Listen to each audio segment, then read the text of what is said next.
비트코인 매도자 리스크가 얼어붙고 저점 매수 기회가 바로 다가오고 있나요?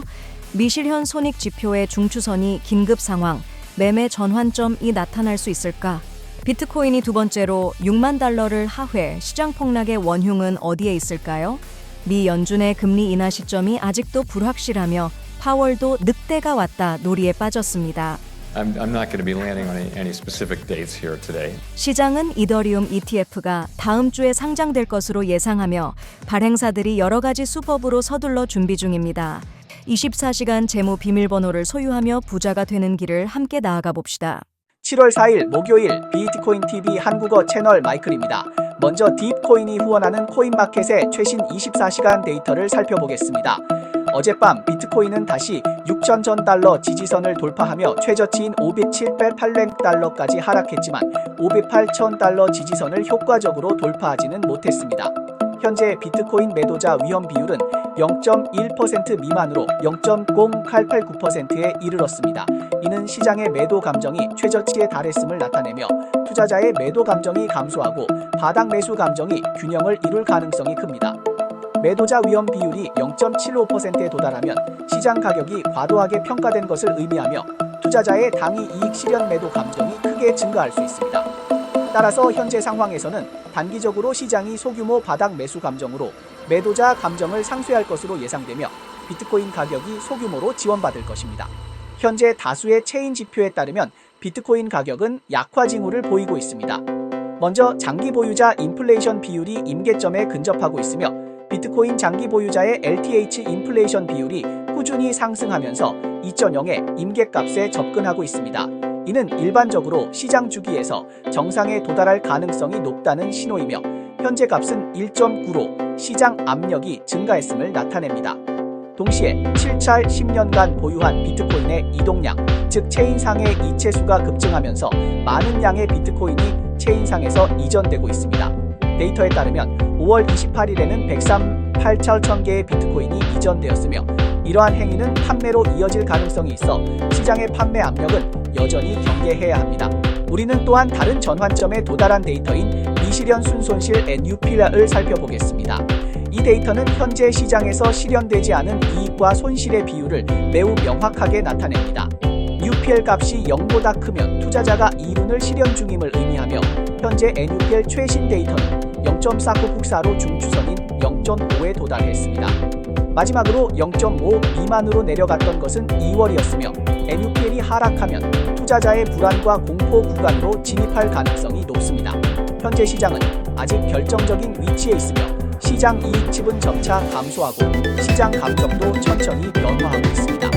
단기적으로 이익집이 줄어들면서 시장의 판매 압력이 감소하지만 중기적으로는 일부 이익집이 빠르게 철수할 수 있으며 단기적인 손실은 손절매가 이루어질 가능성이 크기 때문에 그때 NUPL 지수는 명백하게 하락할 것입니다. 좋아요와 팔로우 부탁드립니다. 24시간 동안의 암호화폐, 블록체인, 채굴 관련 최신 뉴스를 정리해 드리겠습니다. 원래 시장은 7월에 비트코인의 반등을 기대했지만 어제의 낙관적 분위기는 다시 한번 찬물을 끼얹었습니다. 어제 저녁 6시경 비트코인은 잠시 59.570달러까지 하락했으며 이후 다시 6만 달러를 넘어섰으나 오늘 아침 5시경에는 다시 하락하여 최저 59.375달러를 기록했습니다. 하룻밤 사이에 두 번이나 60,000달러를 하락했고 심지어 57,800달러까지 하락하여 최근 두 달간의 최저치를 기록했습니다. 비트코인의 반복적인 하락 상황에서 코인글라스 데이터에 따르면 지난 24시간 동안 암호화폐 전체의 청산 금액은 2억 2천만 달러를 초과하며 약 9만 명이 청산되었습니다. 이번 하락의 원인은 무엇일까요? Capriol Fund 창립자 찰스 에드워즈는 X 플랫폼에 게시한 글에서 비트코인의 온체인 변동을 인용하여 이번 하락의 주요 원인은 거래소 MTGOX가 채권자에게 비트코인을 상환하기 시작한 것에 따른 매도 압력일 가능성이 높다고 추측했습니다. 차트에 따르면 대량의 비트코인이 온체인에서 이동하고 있으며 이전의 최고점보다 10배 높은 90억 달러에 달합니다. 하지만 현재 MTGOX 지갑의 비트코인은 아직 이동하지 않았습니다. We have no idea the schedule. It could be spaced out over months. My point is, we've already dropped $120 billion in market cap over the last week, even at a 40x multiplier. It's not only priced in, it's massively overshot. This is a massive buying opportunity. 과거 세계 최대 비트코인 거래소였던 MTGOX는 2014년에 해킹 공격을 받아 85만 개의 비트코인이 도난당했습니다. 현재 10년간의 파산 소송을 거쳐 보상이 점차 진행 중입니다. 올해 10월까지 MTGOX는 채권자에게 142천 개의 비트코인과 143천 개의 BCH를 지급할 예정입니다. 하지만 갤럭시 리서치 디렉터인 알렉스 톨은 6월 말에 최종적으로 MTGOX로 인한 비트코인의 매도 압력은 예상보다 적을 것이라고 언급했습니다. 하지만 유동성이 적은 BCH는 더 심각한 하락이 있을 수 있습니다. 또한 어제 저녁 9시 41분에 그레이스케일은 코인베이스 프라임 주소로 약 223개의 비트코인을 전송하여 가치는 1,200만 달러를 초과했습니다. 이는 매도 압력이 계속될 것임을 시사합니다. 현재 이 약세 시장은 암호화폐에 대한 설득력 있는 이야기가 나오거나 건설적인 진전이 있기 전까지는 주로 횡보할 가능성이 있으며 큰 시장 충격을 기다리고 있는 상황입니다. 최근 업데이트된 S1 문서를 제출한 비트와이스는 이더리움 ETF를 위해 광고를 촬영했습니다. 모두가 기다리고 있습니다. So, September? I'm not going to be landing on any specific dates here today. Let me also say that we're well aware that if we go too soon, that we could undo the good work we've done in bringing down inflation, and if we go too late, we could unnecessarily undermine the recession, the recovery, and the expansion. 어제 비트코인, 이더리움, 소라나의 가격이 모두 큰 폭으로 하락하면서 암호화폐 시장의 청산 금액은 일주일 만에 최고치를 기록했습니다. 코인글라스의 데이터에 따르면 지난 24시간 동안 7만 4천 명 이상의 트레이더가 청산되었고 그 금액은 2억 800만 달러에 달했습니다. 그중 대부분인 약 1억 8,400만 달러가 롱 포지션을 보유한 투자자들에게 영향을 미쳤습니다. 그중 5,490만 달러의 비트코인 롱 포지션이 청산되었습니다. 데이터는 또한 이더리움 투자자들이 겪은 최대 청산 금액이 5,550만 달러에 달하며 거의 전부가 롱 포지션이었다는 것을 보여줍니다. 미국 대선이 한창 진행 중이며 2명의 대통령 후보와 관련된 발언, 연준의 통화정책, 지정학적 상황 등이 2024년 동안 암호화폐 가격에 지속적인 영향을 미칠 것으로 예상됩니다. 이전에 6월 미국 CPI 데이터가 인플레이션이 예상보다 더 많이 완화되었음을 보여주었을 때 금리 인하에 대한 기대가 크게 높아지면서 비트코인 가격은 급등하여 7만 달러를 돌파했습니다. 그러나 연준 의장 파월의 발언과 공개된 회의록이 금리 인하를 부정하고 심지어 금리 인상 가능성을 시사하자 시장은 빠르게 반응했습니다. 시장 전반이 하락하고 있으며 통화 정책에 대한 비관적인 감정이 암호화폐 시장의 정서에 영향을 미치고 있는 것은 분명하지만 이번 악재의 장기적인 영향은 더 지켜봐야 합니다. S1 양식은 ETF 상장 절차의 두 번째 단계입니다. 첫 번째 단계는 발행인의 IUB-45 양식이 5월 중요한 마감일 이전에 승인된 것입니다. 그러나 S1은 특정 마감일에 구애받지 않으며 발행인은 SEC가 이 양식을 얼마나 빨리 처리할 수 있는지에 따라 달라집니다. ETF가 7월 4일에 상장될 수 있다는 보고가 있었지만 이제는 불가능합니다. 발행인은 ETF가 언제 상장될지 아직 모르고 SEC 의장도 명확한 시간을 언급하지 않았으며 단지 승인이 날 것이라고만 말했습니다. 이는 단지 희망 고문일 뿐입니다. ETF 발행사 비트와이스는 미국 독립기념일 휴일 전에 이더리움 현물 ETF의 S1 양식을 제출했습니다. 블룸버그 애널리스트 제임스 세이파트는 다른 발행사들도 이번 주 후반에 차례로 제출할 것이며 이더리움 현물 ETF는 다음 주에 상장될 수 있다고 예측했습니다.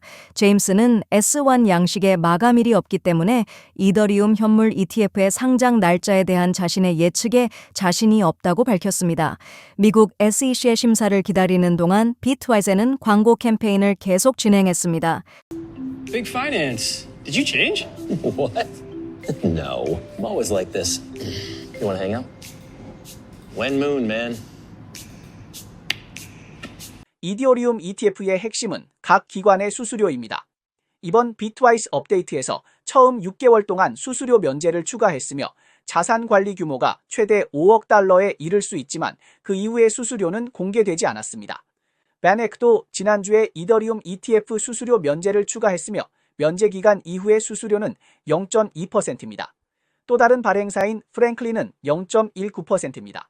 모든 변경사항을 반영하여 다시 제출했음에도 불구하고 미국 SEC는 여전히 시간을 낭비하고 있습니다. 이더리움 현물 ETF의 상장 여정은 순탄치 않을 것입니다. 시장의 기대와 SEC 심사의 이중 압박에 직면한 비트와이스 등 ETF 발행사들은 충분한 인내심과 끈기를 유지해야 합니다. 우리는 단지 기다릴 수밖에 없습니다. 이상이 오늘 방송의 내용입니다. 마지막으로 OK 엑스프레스를 확인해 주세요. 남아프리카 금융부문 행동규제기관 FSCAI의 집행부서는 적절한 허가 없이 암호화폐 금융 서비스를 운영하는 개인 또는 단체를 조사하기 위해 팀을 구성했습니다. 현재 30건의 사건이 검토 중입니다. 영국 선거가 다가옴에 따라 조사에 따르면 18세에서 34세 유권자의 약 3분의 1이 암호화폐 산업의 미래에 관심을 가지고 있습니다. 노동당이 보수당을 대체할 가능성이 높아지면서 특히 암호화폐 및 블록체인 분야의 정책 및 규제 변화에 대한 관심이 높아지고 있습니다. DYDX 재단은 2024년 방위 생태계 보고서를 발표했으며 주요 데이터로는 거래량이 1,660억 달러에 도달한 것, 스테이킹 참여자 및 검증자에게 3,200만 달러를 지불한 것, 60G건의 거버넌스 제한이 통과된 것, iOS 및 안드로이드 애플리케이션 출시가 포함되었습니다. 시장 데이터에 따르면 6월 포리곤 체인상의 NFT 판매액이 7,860만 달러를 돌파하여 78,636,984.50 달러에 도달하며 최근 5개월 중 최고치를 기록했습니다. OKX 웹3인 DeFi가 컴파운드 마이크 아비트룸 재단과 심도 있는 협력을 맺고 현재 컴파운드 보상 활동을 공동으로 시작했습니다. 2024년 7월 1일부터 7월 15일까지 사용자는 OKX 웹3 DeFi 섹션에서 컴파운드 V3 프로토콜을 선택하고 아비트룸 네트워크에 USDC를 투자하면 총 10만 ARB 보상을 나누어 받을 수 있습니다. Farsight Investors의 모니터링에 따르면 7월 3일 미국 현물 비트코인 ETF 데이터에서 GBTC 자금이 2,700만 달러 순유출되었습니다. BITB와 EasyBC에는 자금 유출이나 유입이 없었습니다. 네, 이상이 오늘 방송의 주요 내용입니다. 저희 채널은 주로 암호화폐, 블록체인, 채굴 업계에 가치 있는 뉴스를 보도하고 있습니다. 뉴스 외에도 심도 있는 특집 보도를 제공하고 있습니다. 채널이 유익하다고 생각되시면 공유와 팔로우 해주세요. 또한 회원이 되어 함께 성공해 자산을 늘려봅시다. 그럼 내일 또 만나요.